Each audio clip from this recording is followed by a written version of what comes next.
Crohn's disease, I'm sorry. Some of these things I don't say, I just write and read. Anything that's IBS related, no side effects, unlike many prescribed medications for those things. Again, National Institutes of Health, best resource. Cannabis has actually been found to reverse the growth of cancer cells in recent studies. And many people are experimenting. Now, I'm making a suggestion here, and I will say, disclaimer, I'm not a doctor. I'm just a mom that has found all this information. I've been looking these things up. A few years ago, I'll say, the first thing I saw was that one of our friends had a dog that had a big lesion on his back. And it just kept getting more infected, and she started putting this oil on it. Now this is a cannabis oil. It's a high concentrate of cannabis. And that just, it kind of healed up. Now that was the first thing I saw. And then there's just been story after story after, okay, look at this, look at that, this went away. Do your own research, look at the possibilities. Side effects from common medications include, look at just our common aspirin, stomach pain, damage, causes approximately 1,000 deaths annually. Aspirin. Acetaminophen, long-term renal and liver disease. Now that's something we heard about back in the 80s. They said your Tylenol is causing liver dysfunction, it's causing kidney dysfunction. So everybody's like, oh, we better not take too much Tylenol. And then everybody went on everything else, starting about 20 years ago. It's been absolutely crazy. We've got to understand what's going in our bodies. These things that we're putting in our bodies are toxic. They're not really made for human consumption, and yet they keep prescribing them. Tricosol, Trilocet, deafness, ringing in ears. Here's the worst one, hydrocodone, oxycodone, Vicodin, codeine. Very common, extremely overprescribed, cause drowsiness, headache, dizziness, tired feeling, the list goes on. Death. Someone every 20 minutes in America dies from opiate overdose. And a lot of times, many times, it's accidental. I had one woman in one of my classes a couple weeks ago, and she said, I was close to the edge. I felt myself close to the edge. I didn't mean to be there, but I was in pain. So I took more opiates so that I could feel better, and then I felt I could feel my heart slowing down, and I was scared I was going to die. And it's scary. It's scary when you didn't mean to do it. Some folks, you know, unfortunately they do, and that's very sad. But this woman really illustrated how close you can come with common, just by trying to get rid of your pain. Percocet, Darnacet, morphine, physical, emotional dependence, mood-altering nausea, constipation. So many bad side effects. This one is overprescribed to so many women that aren't older, they're younger, sometimes they're in their 20s. Paxil is a mood elevator. It's supposed to be good for your mood, yet it creates all these problems: dizziness, weakness, erectile dysfunction, drowsiness, male genital disease, constipation. It's so much. Abnormal dreams, visual disturbance, thoughts of suicide, and so much more. Cannabis is just one natural alternative to Paxil. There's a very long list on the internet. These are just a few of them right here. Good old-fashioned exercise is one of the most important things to get those natural chemicals going in your body. Research what could work for you guys. Cortisone, very, very common for folks with arthritis, and then it leads to all these horrible things for your grandparents, for you possibly if you're taking these cortisone shots. You know, sometimes the side effects are much worse than what the benefits of these pharmaceuticals.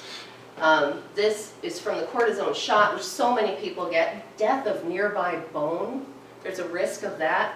Joint infection, nerve damage, thinning of skin, you know, temporary flare of pain and inflammation. Well, you know, you're taking that to get rid of the pain, so it just seems kind of counterproductive. Cannabis is a natural anti-inflammatory, so it can help all those things.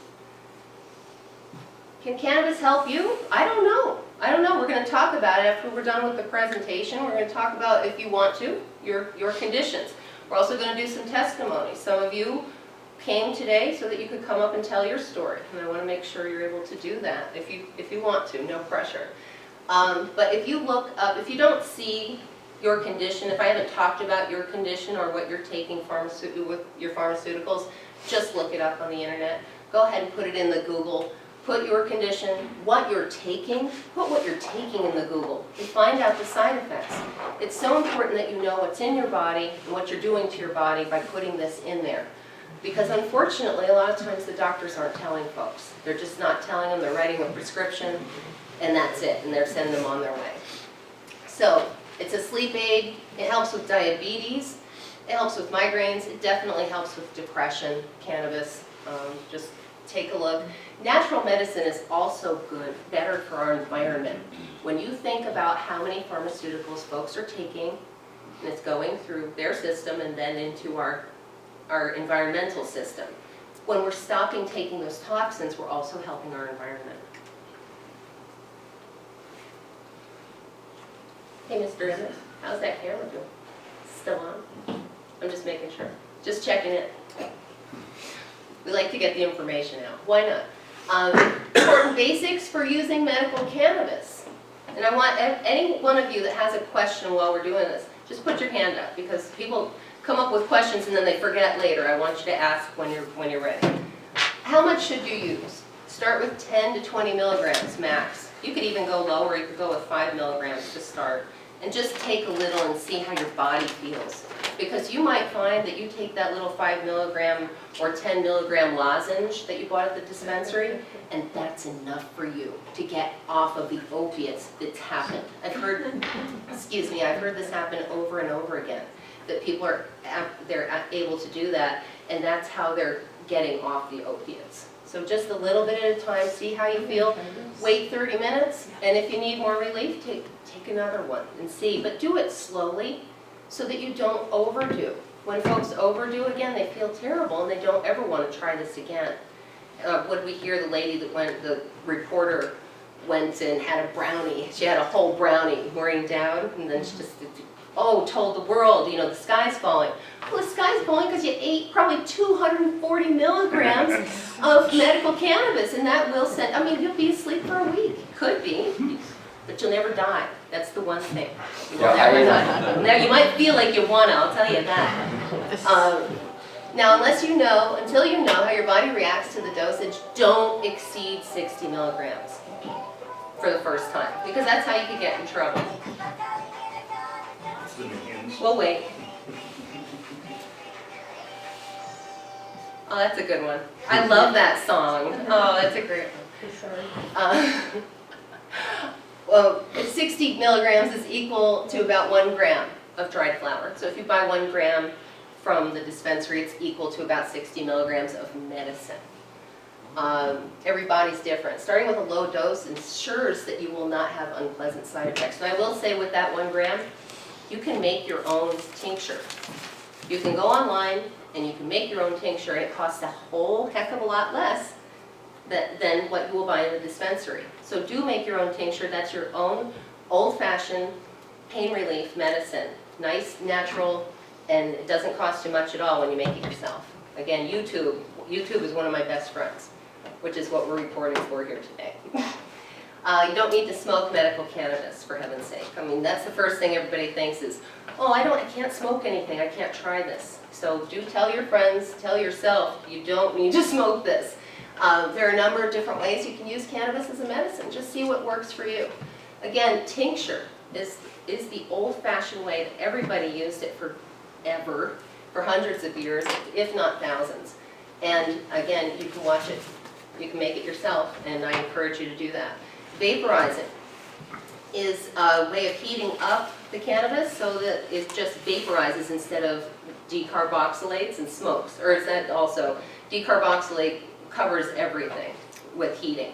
I'm sorry, but actually firing it up and making it burn, that is what it does not do when you vaporize. You just have that vapor, which is wonderful because it's the health benefits are there without the smoking. Cannabis-infused edible items, ranging from small candies to lasagna. You can make whatever you want if you just put it into some kind of oil. You heat it up in that oil. You can learn on YouTube, and you can put it in anything. Just be careful of your dosage.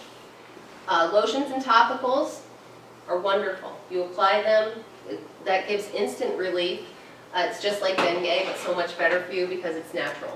And of course, capsules, like any other medicine. This comes in capsule form. Does anybody have any questions? No questions? All right. Excellent. Daytime and nighttime use.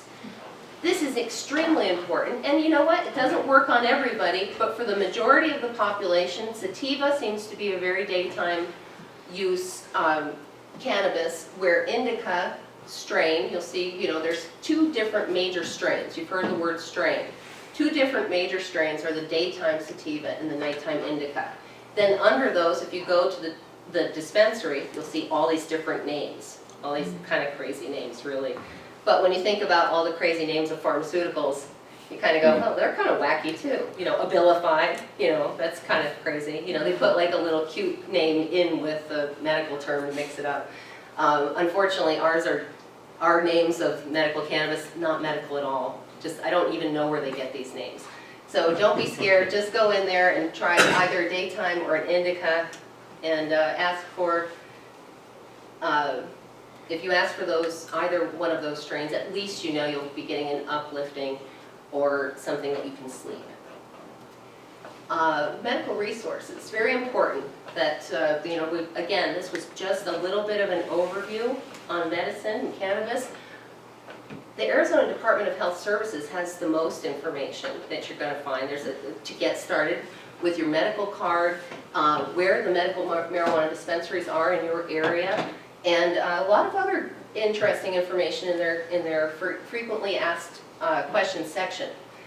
I am an affiliate of Americans for Safe Access, which since 2002 has been the nation's best source of medical cannabis information. And MomForce is an official affiliate of them. And safeaccessnow.org, any condition that you guys have, you can look at their website and they will break it down where the research has been coming from, and so much information there. So those are some great resources. I'm going to jump over here and get some water again, really quick. Excuse me. All right. So how do you get your medical cannabis card in Arizona? There's two steps. First, you have to get a recommendation from, you can either get that from your doctor. If you get it from your doctor, there's no cost, just the cost of going to your doctor. Or you go to the Medical Marijuana Certification Clinic, and they will write that recommendation for you and help you with the process. Now, this can cost from $40 to $150, depending on where you go, because some folks have a special, they have a coupon, and other folks don't. So shop around. Your second step is to file with the Arizona Department of Health. They'll send $150 along with your application. And the certification clinics will help you with the filing most of the time. If you're an access patient in Arizona, you pay half price. Get started at azdhs.gov and join over 90,000 of your neighbors who are medical marijuana patients in Arizona. Anyone have any questions with this section? A lot of times people have questions with this. No, we're good? Okay. Excellent. Natural solutions. I'm all about natural solutions, because if we can use there's some things that we can do where we don't even need to use pharmaceuticals, we don't need to try medical cannabis, we don't need to do anything, we're just okay and healthy on our own, which is the way nature intended. I like to say there's 5 real basics to good health that sometimes we really don't pay attention to, and if we do pay attention to, maybe we don't need so many pharmaceuticals. Drink 8 glasses of water a day. So many of us don't do that. When I do it, I feel outstanding. I feel amazing. My health seems better. I feel better all the way around. My mood is elevated, everything. Go green in your body. Plant-based diets revitalize. Now I'll tell you, I'm 10 years a vegetarian. I have never felt younger in my whole life, in my whole entire life, than when I've been vegetarian. I'm not suggesting you go all the way, but what I'm saying is put more vegetables in your diet. When you do that, you feel younger, your body gets younger, it feels better. because all those acids and all that good stuff in those fruits and vegetables are just outstanding for your body. Just watch your sugar in your fruit, because that can go through the roof when you're getting too much fruit. Get up and move. 20 minutes of fun and movement at least 3 times a week will make a big difference in your health. And you know, pay attention to it, because sometimes we have a very busy schedule. We don't realize that we didn't do anything all week, that we just sat and we didn't really get our heart going. So 3 times a week, try and pay attention to getting that ticker going, because if you don't make it work, it won't work for you. Find your passion or hobby and take part in your community. That gives you all the good stuff that you need as a human being to feel better. Taking part in your community just makes you feel better. And then you'll get enough sleep. You do all this, you probably won't need anything for sleep. So just a couple of good natural solutions. And I believe there's a natural solution to every problem. Just a few suggestions. There's aloe juice.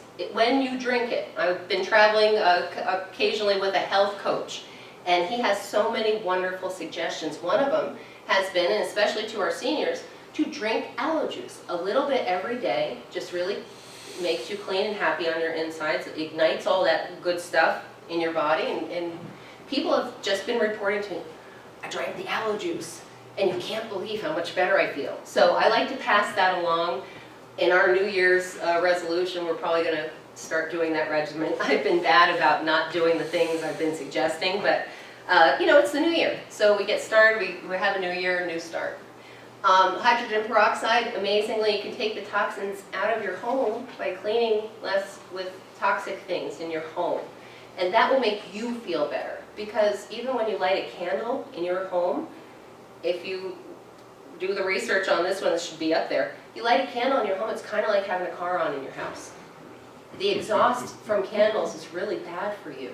And you'll find that if you are a natural living kind of person, you haven't lit a candle in your home, light one in your home, and you might feel a little sick because of the toxins it's releasing. So that's just one of them. It's just one of those things. Hydrogen peroxide will clean anything in your house. It's amazing, outstanding. Try it, look it up, do Google it, because you'll be surprised. Yoga, not something I do, but something that many seniors report to me to feel just amazing about, so I do suggest that.